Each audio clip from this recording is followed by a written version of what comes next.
carta a los Hebreos, en el capítulo 13, versículos 5 y versículo 6 de la carta a los Hebreos, capítulo 13, verso 5 y verso 6.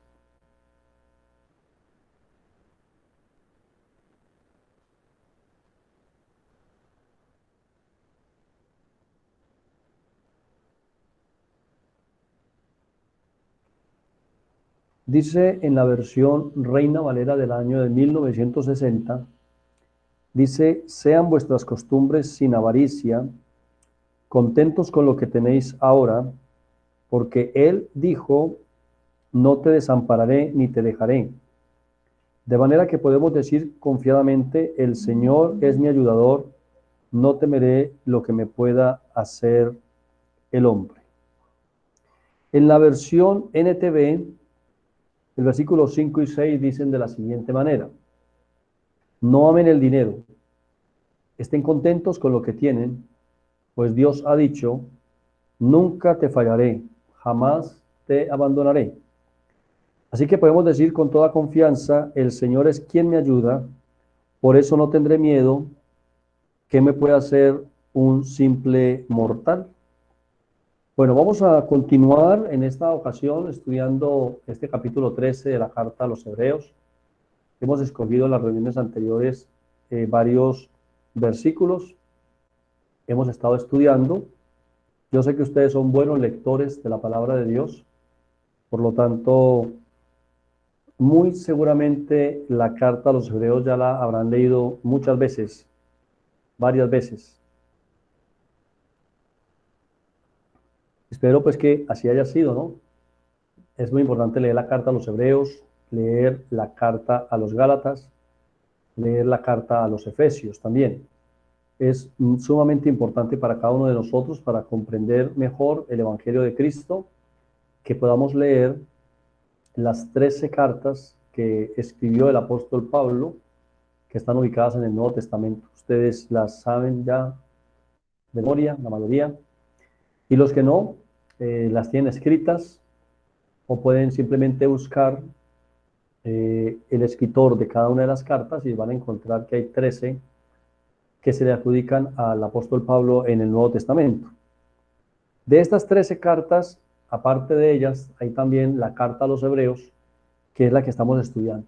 Una carta dirigida a la nación de los hebreos, a los descendientes de Abraham, que habían vivido durante siglos, de acuerdo a la tradición judía, que habían guardado durante siglos también todas las disposiciones que la ley les exigía, que las habían cumplido. Incluso en el versículo 11 de este capítulo, versículo 10 en adelante, hace una pequeña alusión al sacrificio que se hace en el templo.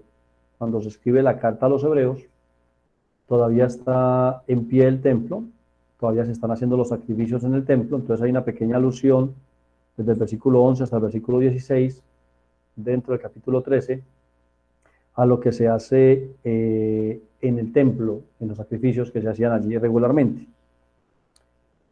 El escritor de la carta a los Hebreos le da un consejo a los creyentes hebreos en su momento, que nos es también muy útil a cada uno de nosotros en el tiempo presente. Estamos en una sociedad y en un mundo donde el dinero es sumamente importante y desde muy temprana edad se le da al dinero un valor en la vida de cada uno de nosotros. Algunas personas crecieron y se formaron en sociedades y en ambientes y en familias donde, donde normalmente para conseguir los bienes materiales era un poco difícil. Entonces las personas crecieron en ambientes donde no era fácil adquirir el dinero. Muchas personas crecieron en ambientes donde muy seguidamente se decía: no hay, no hay, no alcanza, no hay suficiente, después lo compramos. Era muy común en algunos momentos que muchas personas iban a hacer su canasta familiar, su mercado, y uno notaba que en la caja registradora tenían a veces que devolver los productos, algunos productos, porque no alcanzaba el dinero. El dinero ha sido esquivo a miles de personas. Nuestras sociedades que han acrecentado grandemente ese espacio entre unos y otros, entonces la mayoría de la población mundial es escasa en recursos económicos, no manejan buena cantidad de dinero y por lo tanto no siempre tienen el acceso a todas las cosas. Por otra parte, hay un grupo más pequeño, más reducido de la sociedad, que siempre ha tenido la bendición de contar siempre con los recursos suficientes, no solo para suplir, no solo para no tener que pasar la vergüenza de devolver algún producto o preguntar cuánto cuesta antes de registrarlo, para ver si alcanza el dinero, sino que sus hijos también han crecido con una serie de comodidades que no tiene la gran mayoría de las personas. El dinero, entonces, es de suma importancia en la vida de los seres humanos. Incluso hay personas que llegan a pensar y a decir que si uno no tiene dinero, no vale nada. La gente dice es que sin dinero uno no es nada, ¿no? Uno sin plata no es nada. Psicológicamente, el dinero afecta también el comportamiento de las personas. Una persona que sabe que tiene dinero guardado o que tiene dinero en su billetera o acceso al dinero en su casa o en su bolsillo, comienza el día y vive el día en un estado mental, en, en una forma, digamos, más pacífica, más alegre, más jovial, sin tantas preocupaciones, que la persona que no solamente despierta, sino que desde que se acuesta sabe que no tiene suficiente o que no hay, y que no sabe qué va a hacer al día siguiente, que no sabe cómo va a suplir, que no sabe cómo va a poder hacer frente a las exigencias de la vida misma como tal. Es tanto así que algunas personas han tomado un texto de Timoteo capítulo 6, de primera de Timoteo capítulo 6, versículo 10, para decir lo que el texto no dice. Y ellos dicen que el dinero es la raíz de todos los males.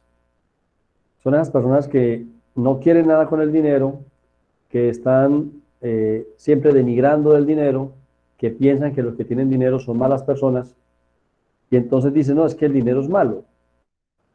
Son las mismas personas que esperan que las personas que sirven a otros, por lo general no tengan dinero, no, no manejen mucho dinero como tal. Carlos Spurgeon, en uno de sus libros que llama Discurso a mis estudiantes, dice algo muy interesante. Había una iglesia pequeña en los Estados Unidos donde los creyentes oraban de la siguiente manera, cuando necesitaban un pastor.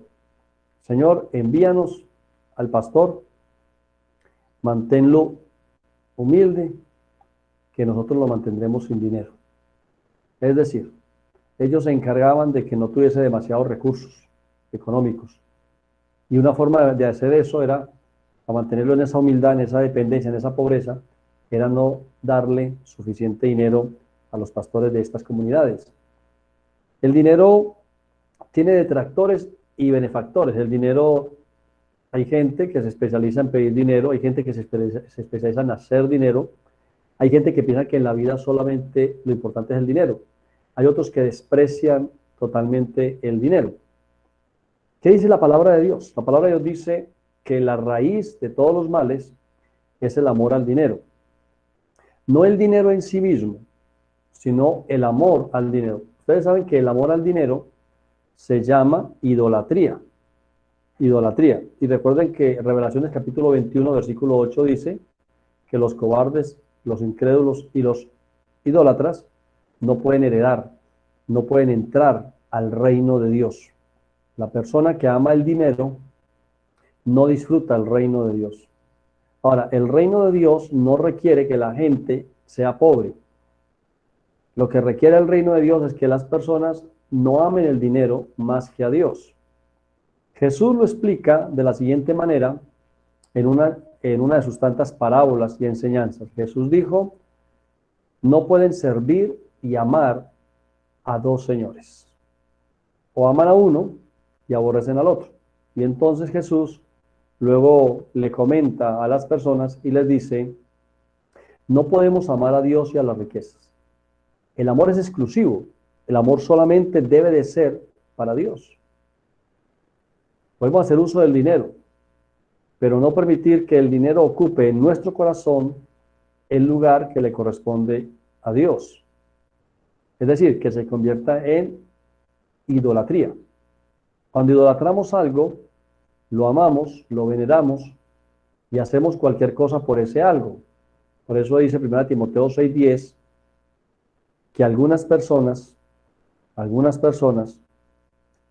en ese proceso de amor al dinero, lo que han hecho es que han llenado su vida de muchos dolores, de muchas situaciones difíciles, de mucho dolor para ellos y para la familia también. La razón de eso es que han tomado decisiones por el dinero, decisiones que han involucrado a la familia y que han traído no paz, no abundancia, no unión familiar, sino que han terminado por dividir a las personas. Incluso conocemos en la propia historia de nuestro país situaciones donde por el amor al dinero las personas han perdido por el secuestro, por la extorsión o por la muerte a miembros de sus familias. El dinero no es bueno ni es malo. El dinero es un bien que se hace necesario. Pero, ¿qué nos dice el escritor de la carta a los Hebreos en el capítulo 13? Vamos a mirar, a recordar, que nos dice en el versículo 5, sean vuestras costumbres sin avaricia, contentos con lo que tenéis ahora. Hay una gran diferencia entre ambición y avaricia. La ambición es un deseo natural que tenemos todos los seres humanos de estar mejor, de mejorar nuestra condición, nuestra experiencia humana como tal, con todo lo que tiene que ver con la experiencia humana. Dentro de la ambición está el tener una mejor casa, si nos es posible, el prepararnos en el estudio intelectualmente hasta donde nos sea posible, de la mejor manera, adquirir ropa, bienes y enseres de mejor calidad y nuevos, vivir en lo que nosotros llamamos buenos barrios, es decir, lugares donde nosotros o nuestros hijos no se vean expuestos a condiciones y a situaciones que no son buenas para formar el carácter de ellos. El dinero hace parte de todo esto de lo que es la sana ambición. La persona ambiciona tener un transporte, una mejor cicla, una mejor moto, un mejor vehículo, los que tienen mayor capacidad, un mayor yate, y así hasta un mejor avión, un mejor helicóptero, una mejor finca, mejores posesiones. La ambición es sana porque la ambición no te va a llevar a pisotear al otro, la ambición no te va a llevar a hacer lo que no es correcto, la ambición incluso puede mantenerse dentro de la ética, de los principios, de los valores. La avaricia, por el contrario, no lo es. La persona que es avara o que vive en la avaricia, no le importará hacerle daño a otro, pisar al otro, pisotear al otro, estropear al otro, dañar al otro para alcanzar un fin común que es el dinero. No le importará hacer daño. Sacrificará su propia vida, sacrificará su propia salud, sacrificará la vida y la salud de las demás personas, explotará a las personas, no pagará correctamente en el tiempo correcto a las personas, les retendrá sus dineros. La avaricia le va a dañar el corazón y le va a romper literalmente el saco. Es decir, la avaricia lo va a llevar a la idolatría, que es el amor exagerado a la riqueza. El amor exagerado a la riqueza lo va a llevar entonces a que deje a Dios de ese primer lugar lo ponga en un segundo lugar. Y cuando Dios no es el primero, sino que Dios está después del primer lugar en nuestra vida, entonces, cuando hacemos cualquier tipo de acción, o tomamos cualquier decisión, o queremos invertir, o queremos hacer uso de los bienes materiales, o queremos alcanzar más cosas, pues van a faltar ahí esos principios, esa ética, esa moral, esos valores.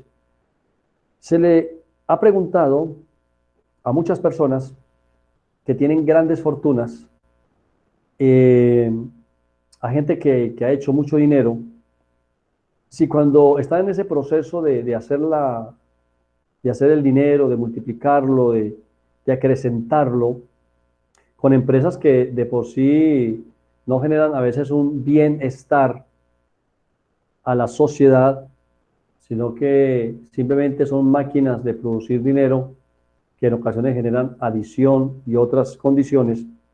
Si estas personas tienen en cuenta la ética, y ellos, algunos han dicho en estas entrevistas, que para poder adquirir esas ganancias y esas cantidades de dinero en el tiempo que ellos lo desean, la ética no puede estar presente.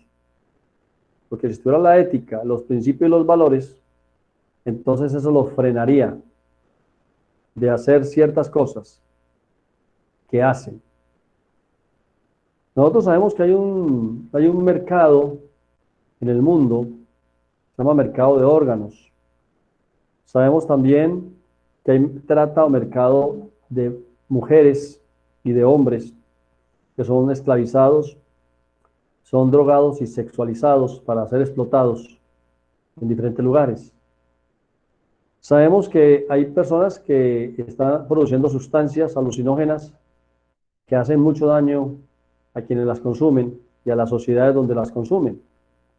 Sabemos también que hay representantes tanto del gobierno, de la industria y de la religión también, o sea, las tres potencias que siempre les nombro, que es la política, la religión y la economía, que están haciendo dinero, pero no con principios éticos, sino que están haciendo uso y abusan de las personas y de la posición que tienen para ellos generar estas grandes riquezas.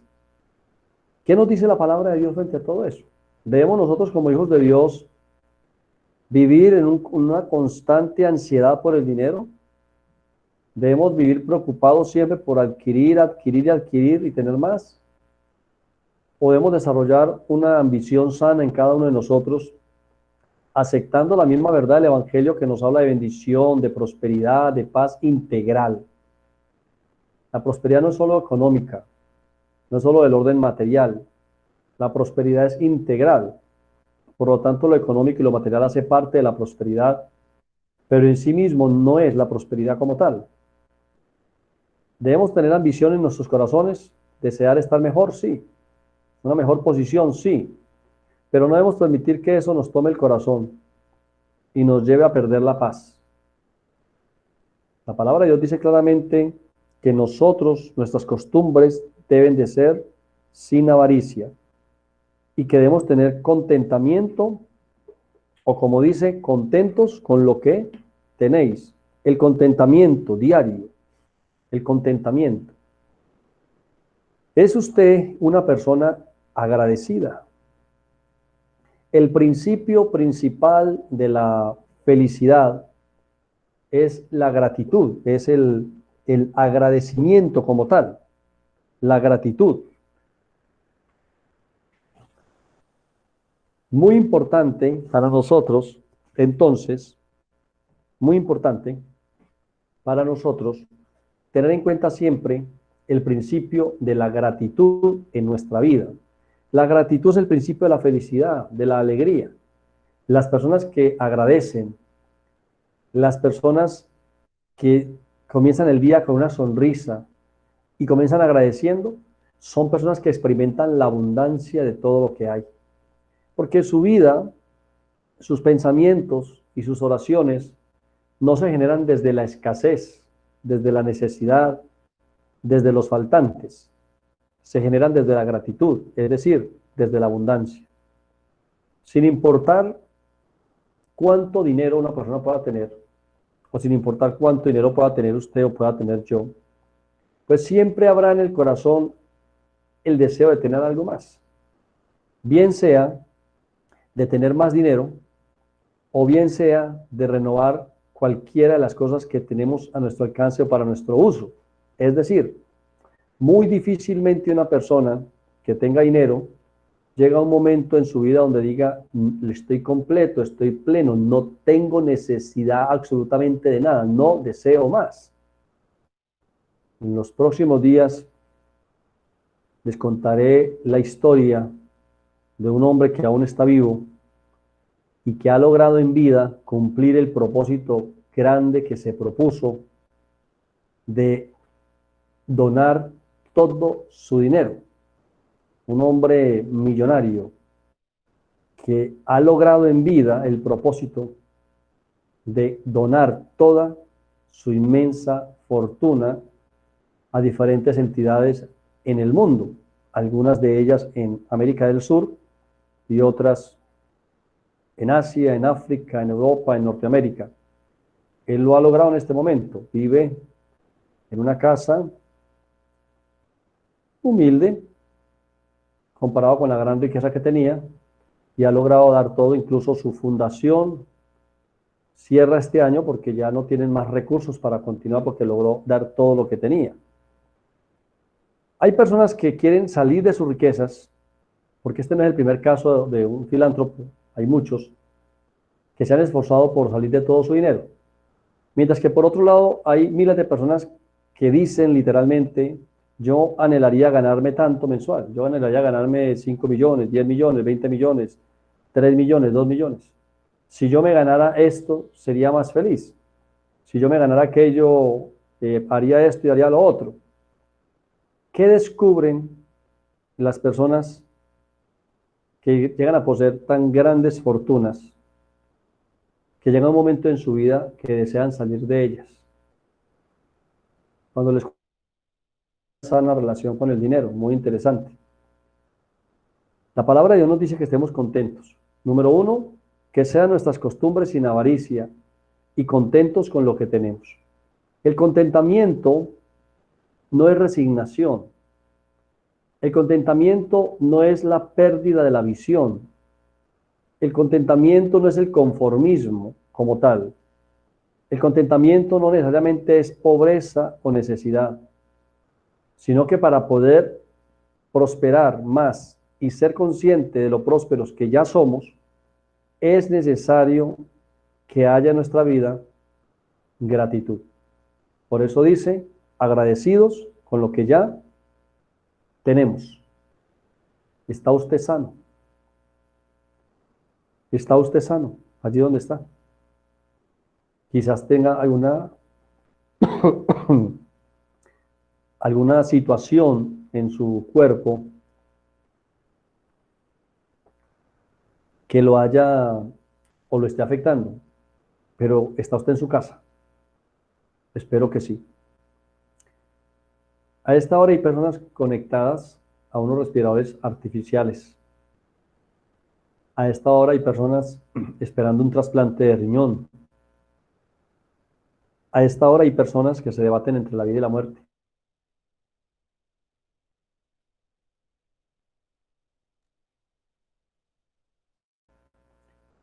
Quienes experimentan la posibilidad de la muerte en un accidente, quienes en su casa pasan por situaciones de inconvenientes de salud, donde experimentan la posibilidad de morir en ese momento, saben por experiencia propia lo que yo les comparto a todos ustedes, y es que la salud como tal no es un decir, no es un cliché más, es una realidad. La salud realmente es riqueza. Porque tener dinero y no tener salud no se considera riqueza. Porque el dinero puede comprar medicamentos y puede acceder al servicio de doctores y de especialistas, pero el dinero no compra la salud. La salud, por lo tanto, es la riqueza más grande que nosotros podemos tener. Si usted puede ver, si usted puede oír, si usted puede hablar, si usted puede pensar, Si usted puede desplazarse y moverse por sus propios medios, si usted puede alimentarse usted mismo, si puede asearse usted mismo, si usted no tiene conciencia de usted, déjeme decirle que usted es una persona próspera. Ya hay una razón entonces para encontrarnos con el texto de la palabra de Dios y estando con el texto, encontrarnos allí con él y abrazarnos y entonces mostrar gratitud, contentos con lo que tenéis ahora. ¿Tiene usted salud? ¿Está usted contento por la salud que tiene hoy? ¿Puede usted, mediante una oración, decirle, Señor, gracias porque tengo mis dos piernas? Yo he conocido personas que en un proceso de sus cuerpos, de sus páncreas, que se han enfermado, han tenido problemas de diabetes. Algunos han sido conocidos míos y aún así, habiéndolos conocido como personas sanas, son personas que ahora están ciegos, hace varios meses y algunos llevan años. Podían ver y ahora no ven, porque la diabetes les dejó ciegos. Yo le pregunto, ¿usted puede ver? Si usted puede ver, hay una razón más para estar contento con lo que tiene ahora. Y así sucesivamente podría hablarles de las diferentes condiciones de las personas en lo relacionado a la salud. He conocido personas que por la misma enfermedad han perdido primero los dedos, luego un pie y luego una pierna. Y usted puede caminar allí donde está, puede tocarse las piernas, puede moverlas. De gracias. Si usted hoy tuvo alimento para comer, es una razón para dar gracias. Esta semana, en el departamento del Valle, me sirvieron el alimento. Incliné mi cabeza como suelo hacerlo frente al plato antes de comer y guardé un momento de silencio allí. Después levanté mi cabeza, abrí mis ojos y observé que me estaban observando. Y me preguntaron, ¿se durmió? Y entonces les dije, no, estaba dando gracias. Y devolví la pregunta y dije, ¿usted no da gracias? Y me dijo, no, no doy gracias. No me han enseñado a dar gracias.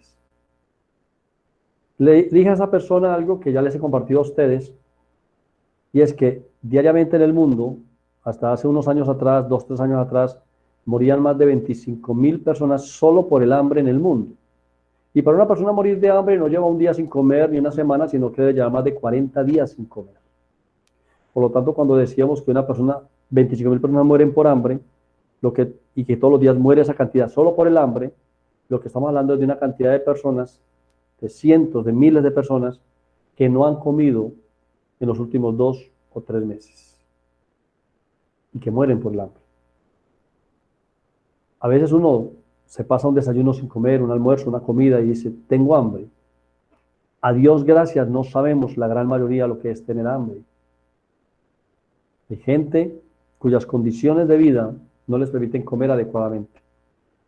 ¿Pudiste comer hoy? Allí en tu casa comiste hace un rato, comerás después de la reunión. Un motivo más para estar agradecido con lo que tenemos hoy. No resignados, porque el Hijo de Dios debe aceptar lo que la palabra de Dios dice acerca de él, de que es bendecido. Y bendecido quiere decir que califica para prosperar. Debe aceptar que Dios quiere verlo bien, porque es la bendición de Abraham, Génesis capítulo 12, te bendeciré con abundancia. Sin importar cuánto recibas, siempre es muy probable que quieras más. Para ir en un camino de mayor abundancia en tu vida, en todas las áreas, debes comenzar desde donde estás, en el lugar donde estás, por dar gracias por lo que ya tienes. No por andar quejándote todo el tiempo de lo que no tienes. No he podido cambiar el carro. Bueno, al menos tienes un carro y te quejas porque no lo puedes cambiar, pero hay millones que no tienen un carro y les toca hacer largas jornadas diarias para poder ir a recoger el agua para la alimentación diaria.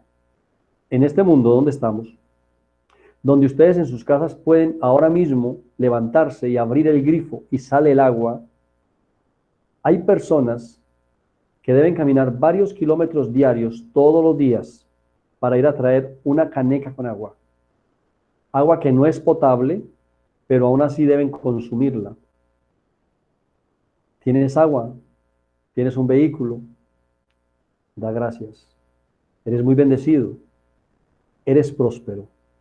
¿Desde dónde estás? ¿Cómo estás? En la condición en la que estás, ora siempre dando gracias. Y desde ahí en adelante serás más bendecido, vivirás más agradecido, vivirás más feliz y por consiguiente atraerás hacia tu vida más cosas de las que estás dando gracias. Es decir, atraerás más salud, más vida, más bienes materiales, más dinero, más familiaridad, más amor, más en todas las áreas, porque estás dando. Cuando das, recibes de lo que das. Miremos el texto una vez más, por favor. Sean vuestras costumbres sin avaricia, contentos con lo que tenéis ahora, porque el Señor dijo, no te desampararé ni te dejaré. Recordamos las palabras de la enseñanza pasada de Isaías 41.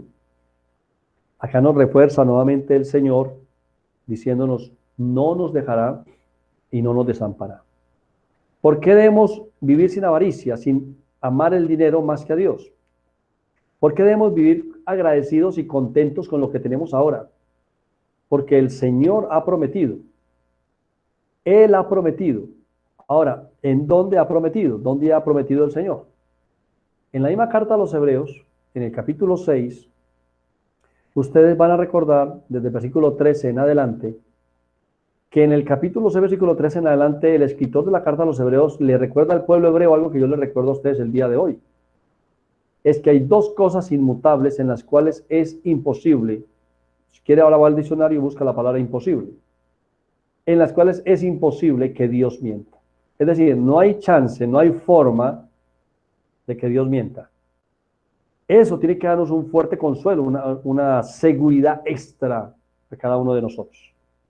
Y es que Dios juró que nos bendeciría con abundancia y que bendeciría a los que son de la fe.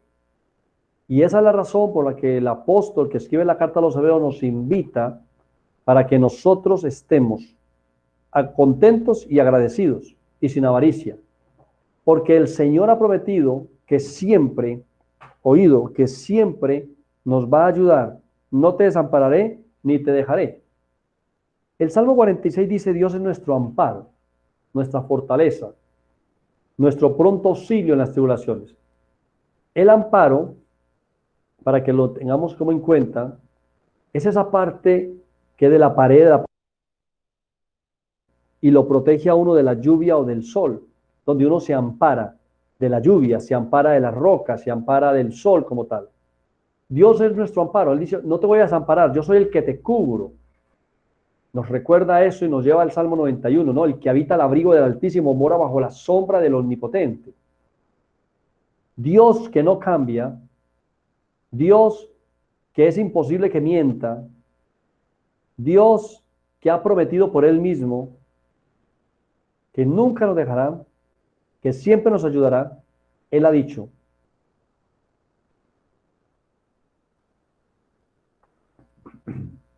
no te desampararé. ¿Usted puede confiar en el Señor, en esa palabra tan maravillosa?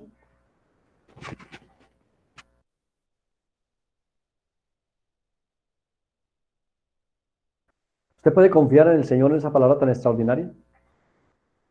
Cuando Dios, no el hombre, no el gobierno de la ciudad, no el gobierno nacional o central, no el político de turno, no la entidad bancaria, el Señor nos dice, no te desampararé. Por eso el versículo siguiente dice, ¿por qué voy a temer?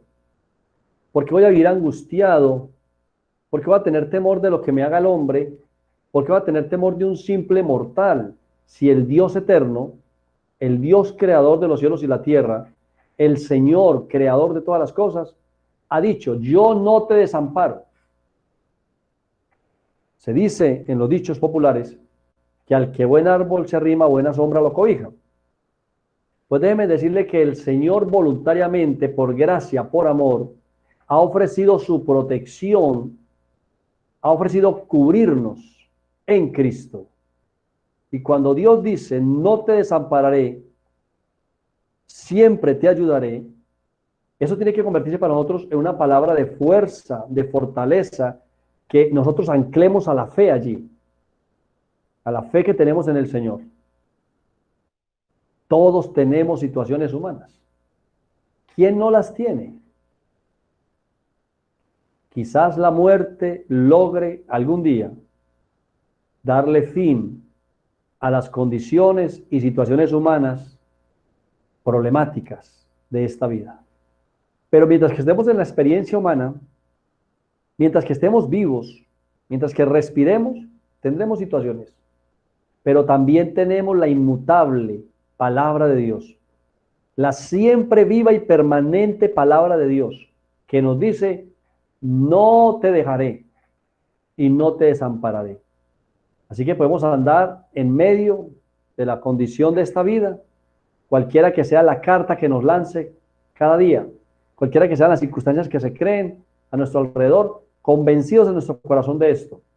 El Señor ha dicho en su palabra que a los que amamos a Dios, todo nos ayuda para bien.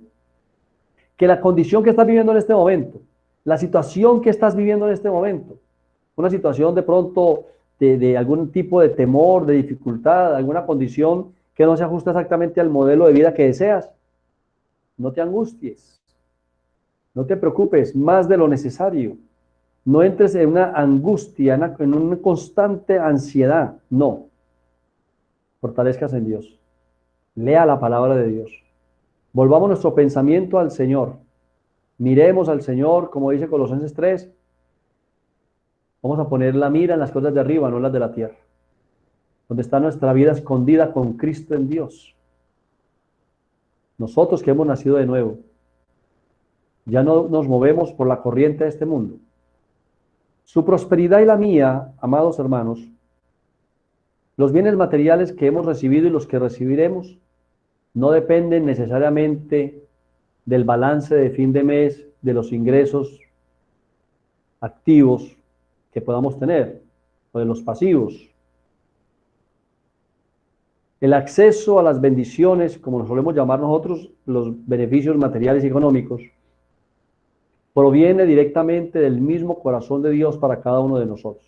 ¿Qué quiero decirte con eso? Deseas una casa, quieres comprarte un vehículo, deseas ayudar a tu familia, quieres ayudar a un hermano, a un familiar, quieres hacer un viaje, deseas renovar la casa como tal, las cosas, los enseres, quieres estudiar, requieres un dinero para algo.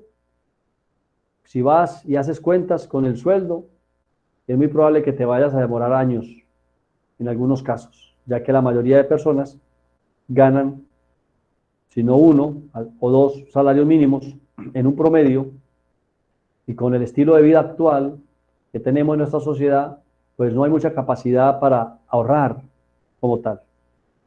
Entonces, las cosas que nosotros requerimos, o las que necesitamos, o las que nos llegan, no provienen necesariamente como fruto o resultado de la inversión que nosotros podamos hacer, del ahorro que tengamos, sino que provienen de la palabra de Dios que ha dicho, no tengas temor, yo estoy contigo, no desmayes, yo soy tu Dios, siempre te ayudo, siempre te sustento, no te desamparo, nunca te dejaré. Él ha prometido que nosotros podemos lograrlo si confiamos en su palabra. Yo sé que es bueno apoyarse en lo que uno hace. Yo sé y les he enseñado muchas veces que sean personas buenos administradores, que sean personas que separen siempre su 10% aparte, lo separen, que sean personas que tengan, como solemos decir, un colchón financiero. Les he recomendado muchas cosas, libros, videos, pero los bienes, la buena vida, la salud, un buen hogar, los viajes y todo lo que nuestra alma llegue a desear, no provienen directamente del dinero que nosotros tengamos o no tengamos. Llegan a nuestra vida por la voluntad de Dios. Salmo 145, 19 dice, el Señor conoce el deseo de los que le temen. El Señor conoce el deseo. Ni siquiera en ocasiones las oraciones, el deseo del corazón de los que le temen. Y el Nuevo Testamento nos enseña que por muy buena imaginación que nosotros tengamos, aún así el reino de Dios tiene cosas para nosotros que ni hemos imaginado ni hemos pensado. Acerquémonos pues con confianza al Señor. Dejemos el temor aparte. Recordemos la lectura de la palabra en la versión NTV, nuevamente. Dice de la siguiente manera: no amen el dinero, estén contentos con lo que tienen, pues Dios ha dicho, nunca te fallaré, jamás te abandonaré. Así que podemos decir con toda confianza, el Señor es quien me ayuda, por eso no tendré miedo. ¿Qué me puede hacer un simple mortal? Qué bonita versión. No amen el dinero, estén contentos con lo que tienen. Dios ha dicho, nunca te fallaré, jamás te abandonaré. Si hay algo que es común entre los seres humanos, y si hay algo que uno debe esperar de los seres humanos, independientemente de quién sea, es siempre la posibilidad de que nos fallen. No necesariamente porque quieran fallarnos, sino porque las circunstancias mismas a veces de la vida no les permiten cumplir con las promesas que nos han hecho. Estamos en una sociedad donde podemos señalar hacia todos los cuadrantes y podemos señalar cómo nos han fallado. Algunos de ustedes podrían hacer una lista muy amplia.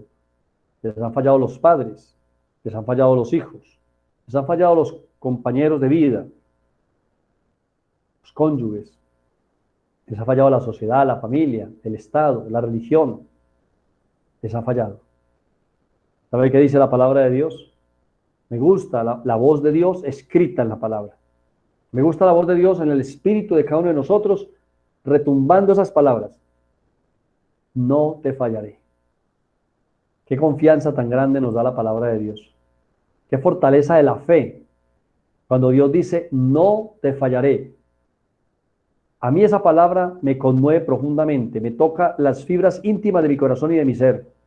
Que el Dios Todopoderoso, en su grandeza, como Dios, como Espíritu, pueda tan humildemente inclinarse hacia mí, como dice el Salmo 40, y en un acto de amor y de misericordia, sin estar obligado, me diga, no te fallaré. Es decir, puedes confiar completa y plenamente en el Señor. Puedes abandonarte en el Señor, porque el que lo prometió, lo hará. Recuerdo las palabras para que oremos de Filipenses, donde dice, estoy convencido de esto. Aquel que comenzó la buena obra en cada uno de nosotros, la perfeccionará. Amados hermanos, cuando les sea posible, leamos nuevamente el capítulo 13 de la carta a los Hebreos. Recordemos las enseñanzas. Nutrámonos con la palabra de verdad. Fortalezcámonos con la exhortación bíblica. Alimentemos nuestros corazones y afirmémonos en la fe en el Señor. Que esas palabras sean un consuelo para cada uno de nosotros. Que estas palabras sean fuerza y fortaleza para nuestras almas. Que en este tiempo en el que las personas tienen temor, porque las estadísticas dicen que en ciertas ciudades las enfermedades están volviendo a tomar fuerza, que en ciertos sectores de Europa los rebrotes están tomando fuerza, donde las autoridades toman medidas para impedir el avance de la enfermedad, donde la sociedad está tan temerosa porque no encontramos la respuesta en las entidades gubernamentales que se requiere para brindarle a cada ciudadano la tranquilidad, la seguridad, el derecho a la vida, el derecho al acceso a los bienes y a los recursos que son necesarios para una vida digna, donde cuando hay violencia o cuando se presentan situaciones de orden público, en vez de ver una presencia del Estado, del gobierno, tomando acción de una manera justa, correcta, más bien se nos dice que nos encerremos. Tenemos una tremenda enfermedad en el aire, una epidemia, que es el temor, el miedo. No puedes salir de tu casa porque están robando. No puedes salir de tu casa porque están atracando. No puedes salir de tu casa porque hay grupos armados exigiéndole dinero a los comerciantes.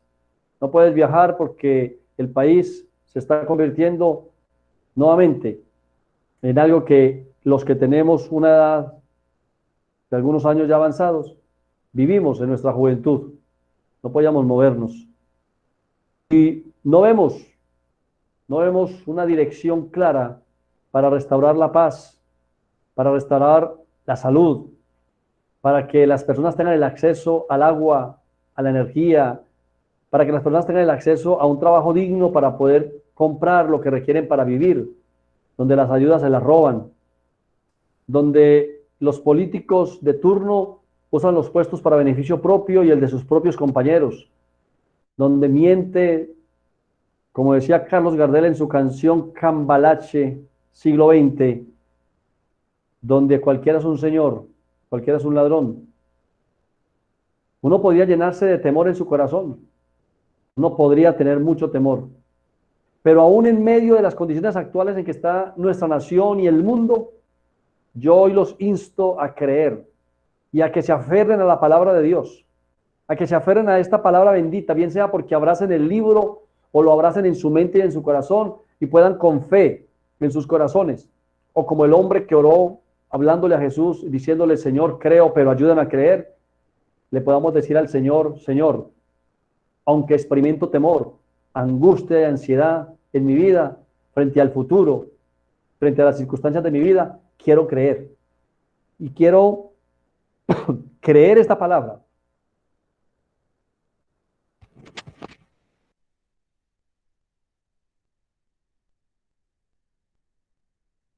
Quiero aceptar esta palabra, que nunca me dejarás, que nunca me desampararás. Quiero estar allí, al amparo del Altísimo, a la protección del Altísimo. Sé que Dios es especialista en abrir caminos en la soledad y en la oscuridad, en crear oasis en medio del desierto, en hacer crecer árboles en el desierto. Dios es especialista en hacer que las cosas se hagan, porque para Dios todo es posible. Oremos en esta oportunidad. Padre Santo, tu nombre es exaltado y tu nombre es grande. Poderoso eres, extraordinario y maravilloso, el único Dios verdadero y el único Dios eterno que siempre permanece, desde la eternidad y hasta la eternidad. Tu propia palabra dice que no conoces a otro, por lo tanto eres único y te damos gracias. Señor, gracias por la fidelidad de tu palabra, en el cumplimiento de lo que ella dice y en el beneficio que trae para cada uno de nosotros. Gracias por estos benditos hijos tuyos que escuchan, que se alimentan, que se nutren y que se fortalecen con esta buena palabra. Gracias por fortalecer nuestra fe. Y gracias porque aunque aceptamos y creemos que nos prosperas y nos bendices, que nos abres puertas y que nos permites seguir multiplicándonos integralmente en todas las áreas, también entendemos que el dinero como solo él, o los bienes materiales solos, no significan felicidad ni una vida plena, como tampoco significa felicidad y vida plena solamente el aspecto sexual de las personas. Entendemos que hay una integralidad entre el mundo natural y espiritual, que necesitamos crecer espiritualmente en el conocimiento de Dios, que necesitamos crecer en la experiencia humana también, en las diferentes facetas de la experiencia humana, y que integralmente necesitamos disfrutar aquí y ahora el reino y el gobierno de Dios. Hoy, desde este lugar de la tierra, cada uno de nosotros te alaba, cada uno de nosotros te bendice, y cada uno de nosotros te dice muchas gracias, Señor. Quiero terminar este momento para mi propia vida y para la vida de cada una de estas personas diciendo, Señor, me da una tremenda confianza y fuerza y fortaleza y fe escuchar que tu palabra me dice que nunca me fallarás. Gracias. Gracias, Señor, porque es un ancla segura donde puedo estar, donde puedo asirme. Jamás me fallarás. Nunca me has desamparado. Muchas gracias, Señor. En el nombre de tu Hijo Jesucristo. Amén y amén. Bendecidos